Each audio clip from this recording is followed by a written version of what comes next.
We've got three panelists with us right now from three other parts of the Department of Energy. Jigar Shah from the Loan Program Office, or LPO, Ron Pierce from the Office of Small and Disadvantaged Business Utilization. We refer to them as OSDBU.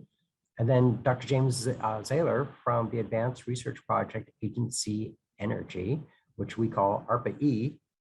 I want to thank each of you for being available today. Your bios are available online at the website for this event. And so I want to focus our time today on just learning about the engagement opportunities that your offices each offer that are maybe a little bit different, but also complementary to what we heard earlier, relevant to a range of organizations across Alaska and many different kinds of applications. So I'd like to start with each of you providing just like a little 5-minute, no more, overview of your office, and then we'll do a little bit of interacting between yourselves and perhaps take some of the Q&A that we're seeing rolling in through the chat and through the Q&A resource as well. I want to make sure that you're posting links to anything that you refer to or programs or resources that you think would be appropriate so that people can pick those up and use them offline. And of course, we'll have this information available after the event for others to talk about. So please share key points about your office that you think the audience might want to know about. Maybe share some examples of how you've interacted with Alaska entities already in the past, perhaps in the present, and then things that you see in the future that would warrant consideration by Alaskans with respect to engagement opportunities. So let's go ahead and start with the kind of the leading edge of the technology evolution. So Dr. Zahler, would you please lead us off with a discussion of ARPA-E? Yeah, and I'll mostly talk about ARPA-E and how we operate. And this is nice because as a Zahler, I always go last, but now I get to go first. So thank you for that. So I'm James Zahler. I'm the Associate Director of Tech to Market at ARPA-E. I manage a team of tech to market advisors that focus on bringing our technologies toward the marketplace. But taking a step back and just kind of defining ARPA-E for those of you that don't know what we do, we're modeled on DARPA. We were really funded in 2009. Since then, we've run about 1,200 projects, over 1,200 projects, over 60 programs. We have a pretty broad mission. So we're as I mentioned, we're modeled on DARPA. We have a lot of latitude. The mission is, broadly speaking, energy technology leadership, energy security, and decarbonization of energy. There's some other details in there with dealing with nuclear waste and resilience, et cetera. But broadly speaking, if a technology of interest to a program director, who are kind of the technical visionaries at ARPA-E, satisfies those requirements, then we can pursue it. So within kind of that model, we build programs. Generally, we deploy money by building programs that focus on a specific technical challenge that would support those kind of mission statements or those mission goals of ARPA-E. Typical programs in the neighborhood of $30 million, in the neighborhood of 10 projects. Fairly early stage. So when things arrive to us, you heard about bleeding edge earlier from one of the prior panelists. When things arrive to us, I mean, they're a concept on paper. We're trying to get them from a concept on paper to a demonstration of feasibility on the bench in the lab. But we do go beyond that in terms of supporting the technologies. Another critical part of our mission, and the reason we have the tech to market team, and the fundamental difference with DARPA, is we don't have a built-in customer. The things that we're funding, we want them to be able to succeed in the real world at some future point in time. Now, the average ARPA-E technical space is not ready for commercialization at the end of 3 years, far from it. But we're trying to guide things on a path that would get them to eventual deployment. So I guess a couple of other points, and you heard from Victor earlier, one way to work with us is to find funding opportunities within our program. So he did the shout out for ARPA-E Exchange. That's where you would find out about funding opportunities. We also have the ARPA-E website. That's where you can go and learn about any of those 1,200 plus projects that we are currently funding or have funded in the past. And then within that website, you can sign up for our newsletter, so you'll be kind of alerted when new funding opportunities arise. And of course, there's always a timing and matching challenge here. You might have a great technology that aligns with our mission. We don't necessarily have a program that's ready for that right now.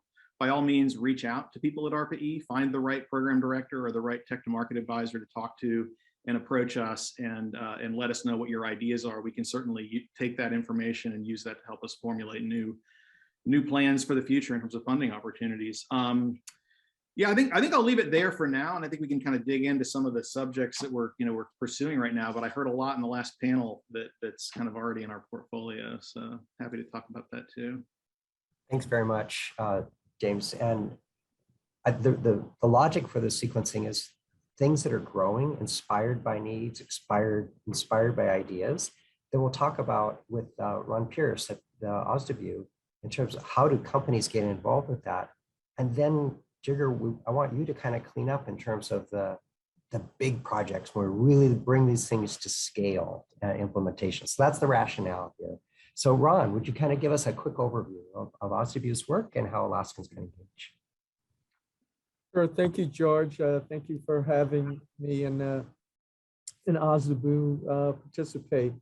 So if the one thing I want to get across to all attendees is the Office of Small and Disadvantaged Business Utilization, we are your advocates within the department, within the agency for doing business with the Department of Energy.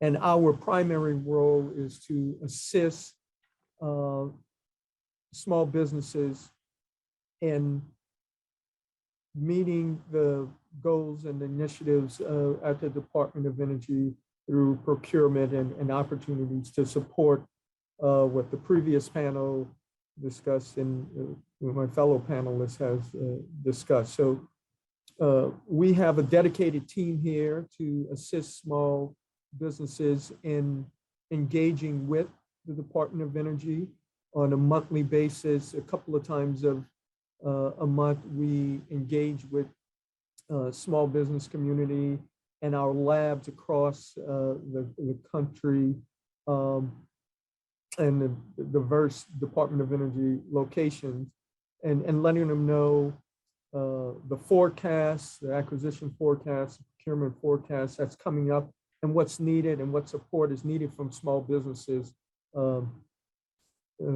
across the country. We can also have focus on what's going on in Alaska and need to, quite frankly, improve our engagement with the small business community within Alaska and supporting the Arctic region. Our main function is 4 primary socioeconomic categories. That's companies that have qualified to be 8A, women-owned, small businesses owned by veterans, disabled veterans, and hub zone small businesses. Those are our 4 categories that we concentrate on to make sure that we're meeting the goals set forth by the Department of Energy and the Small Business Administration, that we are engaging with, bringing on awarding contracts to those categories and other small businesses to make sure that they're supporting the mission of the Department of Energy.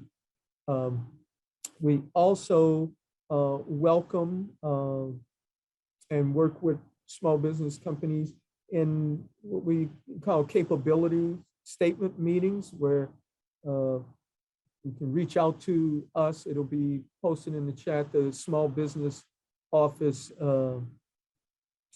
team, where you can set up a meeting to engage with the small business office team to see where you need to improve, how your capability statement of your business can support the initiatives within the Department of Energy. Each of those 4 categories that I mentioned, we have analysts that their focus is to make sure that we are awarding contracts to those businesses that have qualified and fall into those categories, and other small businesses. I do not want to leave the impression that If you're not within one of those 4 categories, we cannot assist you. We certainly can. But we welcome that engagement, and my team here will work with you to make sure that you are ready to engage with the Department of Energy and support their programs. One of the most important things that we can do for you, and we're constantly working on to improve our acquisition forecasting, because if you know what's coming down the pipe, you can prepare yourself to bid on these awards that are and RFPs that are coming up. The various panel shared a bunch of different sites.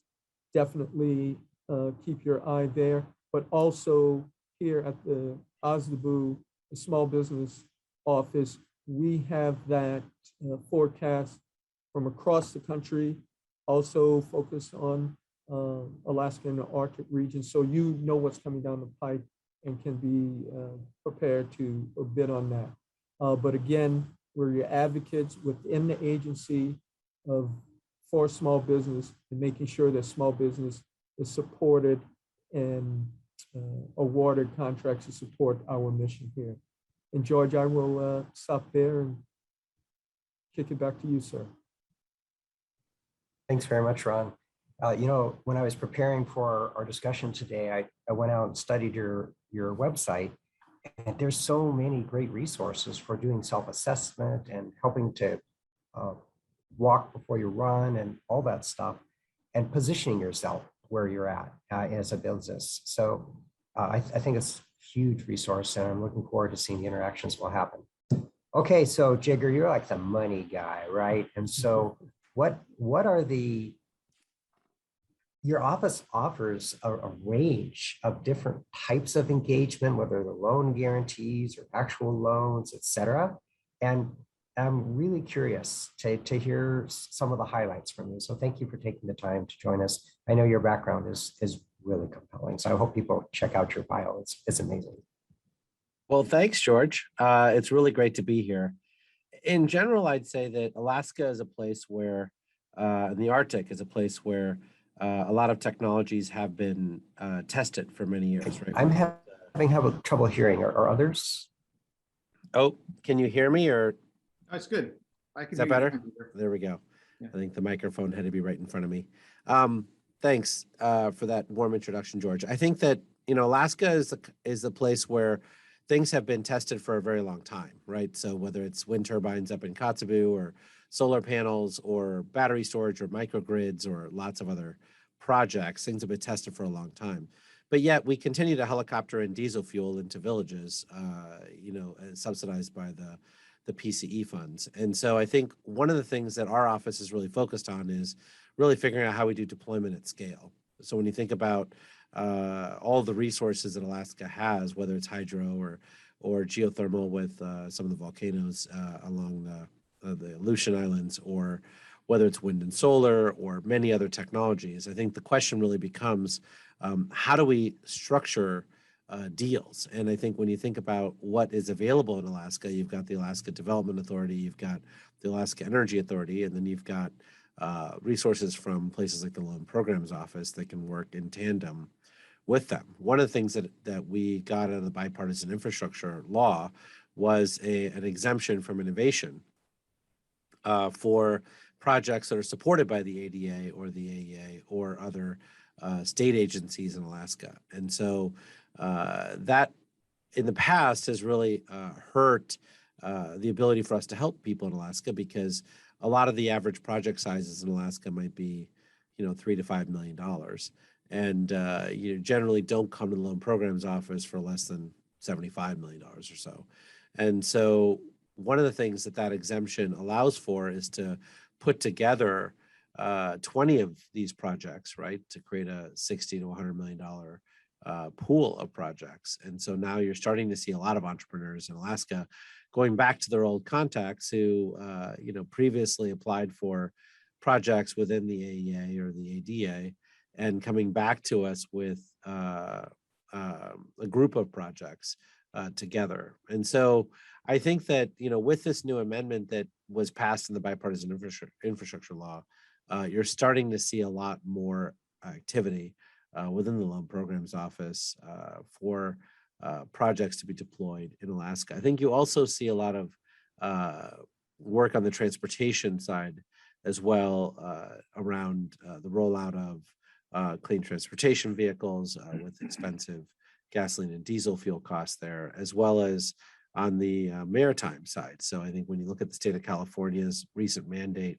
to green all of the vessels in California, which will be roughly a $1.8 billion investment to do that, a lot of the vessels in Alaska have similar interests to take advantage of technologies in electric propulsion, as well as fuel cell propulsion, green ammonia, green methanol, and other fuels. And so we're starting to see a lot of innovation that I think everyone knew on paper made financial sense in Alaska. But I think when you think about the size of the checks in the ADA and the AEA, they were smaller than was required to meet the full requirements of some of these villages. And so now when you combine the money that we have in, Title 17, which is our project finance vehicle, and then the Tribal Energy Loan Guarantee Program, which has another $2 billion in it, with the resources of ADA and AEA, you start to see much larger pools of money that can be used to really execute on the long-time vision of these Arctic communities. That's outstanding. Thank you very much. So good. So let's have just a little bit of an interaction kind of here. In terms of the counsel, James, that your office offers through the support for the technology transition, how do you go about being aware of where the opportunities are, how to network across the department, et cetera? Yeah, that's a good question. Well, I mean, a lot of the networking we do is a bit of exterior to the department, at least historically. There've been a lot of developments over the last year and a half that have started to kind of knit together the various steps in the innovation chain to get from, say, where ARPA-E starts to where maybe you're deploying under some sort of a loan program opportunity. So within my team, we, on a program by program and then ultimately down to the project level, look at the technologies that we're developing. We engage the relevant stakeholder community. Like I said, typically outside. Of course, we coordinate with any relevant office as well. So, for instance, within EERE, and yeah, build through the life cycle of the program and the projects, build awareness and connections to industry participants in that particular area or investors in that area that are interested in taking the next step. Now, with the recent developments around, for instance, we've been engaging with the office of with the kind of the nascent Office of Clean Energy Development as they begin to try to scale up to make sure that we're kind of building linkages there within the Department of Energy. The other thing, and I didn't mention it earlier in my introduction, that we've been doing to kind of help bridge that gap. In the last 2.5, 3 years, we've run a couple of versions of a program we call Scale Up, where we're taking those relatively early stage technologies that we've supported, and we're making a subsequent investment upwards of $20 million of federal funds in the largest example to date. And the intent of those funds is to actually kind of draw in private sector involvement in terms of industry partners, but also in terms of industry or financial investment, and then take those to the point where they're sufficiently de-risked that you could start to imagine a much larger investment opportunity, or even potentially engagement with LPO. And I think that in particular is a program. We actually have it open right now. I can't talk about it too much, but it is something that we want to continue to operate. And that's an area where folks that are kind of in the Arctic that see technologies that are in our portfolio that they think are potentially interesting could engage them and potentially put together a plan for applying for opportunities like that. And this is another way to kind of help to bridge into the rest of the DOE. I think a project coming out of Scale Up would be in a really good place to kind of take that next step into a larger OCED demonstration facility, or maybe, as I mentioned, even the LPO. Thank you very much. One of the things that I really like is the opportunities for us to provide opportunities to network with each other, kind of this whole it takes a village kind of reality. It's very true in Alaska, literally and symbolically. And one of the things that I think is pretty cool is that the folks that are on the presenters list right now in this webinar, we've seen people move through different organizations into readiness to participate with others. So a case in point, Eric mentioned the importance of hydrokinetic energy, whether it's river or tidal based. There's a company that's gone through Launch Alaska's accelerator and deployment kind of introduction tools, and they are now working with ARPA-E in the Sharks program. And then ARPA-E's Mariner program using a resource kelp that is very prevalent in much of Alaska, and looking at it not just for fertilizer, but looking at it for fuel, looking at it as other high value add opportunities for food industry, et cetera. And so there are there's different centers in Alaska that are working together with this. So Ron, one of the things that I know your office does is works really hard on trying to make sure people are aware of who else is out there, how to get build their own networks of collaboration, et cetera. And so are there particular ways that small companies can work to make themselves known to others? So like not so much a dating service, but I know the SAM website, I think, is one where they can register and talk about their attributes. Could you just unpack that for us a little bit? Yes, thank you, George. You just mentioned SAM is where people can register. We also work closely and beginning an even closer collaboration with the Minority Business Development Agency out of Commerce. And one of their missions is to collect and network with companies, keep a list of those qualified companies that can do business not only with DOE, but across the federal agency. The Small Business Administration as well has opportunities that bring in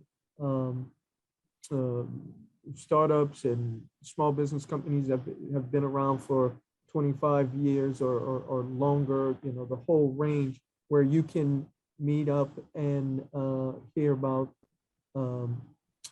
get technical assistance, hear about trainings, participate in webinars. One program that we have, the Mentor Protege program, MPP, where we have larger companies that have a history and have been doing business with the Department of Energy, hence the name. They will mentor a new small business that doesn't have that long history, may have only done one contract or work with the Department of Energy or zero, but they will take them under their wing. Sometimes we include that in the contracting that, hey, you're going to get this larger contract, but you need to bring on a small business, mentor them, teach them, because there is a dance and a language to doing business, not only with DOE, but with the federal government. So the Mentor Protege program is something that we cultivate and support. But that's one of a couple of the different ways that we can assist small businesses in networking and finding out how to do business and being aware of what's coming down the pike in the Department of Energy. Thank you very much. I used to work for a large aerospace firm, and we participated in a Mentor Protege program with someone that actually worked on reforming logistic fuel to create basically hydrogen, ultimately fuel cells, power generation. It was a wonderful experience for us. So Jigar, I have a question for you. I was really interested in your bundling of projects kind of observation and wondering, what does that look like? Is there like a central funding or a group that's gathered together and that's the one who applies to you? Do you suggest people like hey, you applied for this, you applied for that, you guys should talk. How does this networking happen that brings projects together? It's like a virtual power plant, isn't it? Yeah, I mean, it's generally an equity source of dollars, right? So someone raises, let's say, a $40 million equity fund, and then they borrow, $160 million from us, so that creates a $200 million vehicle, and then they're investing directly into $3 to $5 million projects across each of the villages. And then they would then go to AEA and ADA and get the $100,000 grants or whatever is available in each of those places to be able to then get the nexus to the amendment that that was in the bipartisan infrastructure legislation. So I'd say there's a number of, those structures are very common in the solar industry. It's very common in the energy efficiency industry, and so you're seeing a lot of experienced fund managers in that space that are going up to partner with the Alaska Permanent Fund or some of the other players in the Alaska, landscape. It's great. So we're going to have to, there's lots more that I wish we could talk about, but we don't have time. I want to just stop and just say thank you to each of you for joining us today.